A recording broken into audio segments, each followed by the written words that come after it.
কষ্ট করে পরীক্ষার জন্য প্রিপারেশন নিলেন আপনি কয়েক মাস, কিন্তু ফলাফল যখন ভালো হয় তখন একটা আনন্দ আছে না নাই? সারাদিন রোজা রাখলেন রমজানে, কি কষ্ট, তৃষ্ণায় গলা ফেটে যায়, কিন্তু ইফতারির সময় যখন রুহাবজা শরবতটা খাই কেমন লাগে? একটা আনন্দ আছে না নাই? এজন্য আল্লাহ বললেন فَإِنَّ مَعَ الْعُسْرِ يُسْرًا إِنَّ مَعَ الْعُسْرِ يُسْرًا।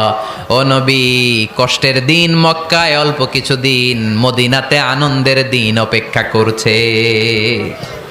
আমাদের জীবনে যদি দুঃখ কষ্ট আসে আমরা ধৈর্য ধরবো, তাওয়াক্কুল করবো একজনের উপর, তিনি কে? কারণ আমরা বিশ্বাস করি কষ্টের দিন এটা চিরকালের জন্য নয়, সামনে আনন্দের দিন আমাদের জন্য সেট করে রেখেছে কে?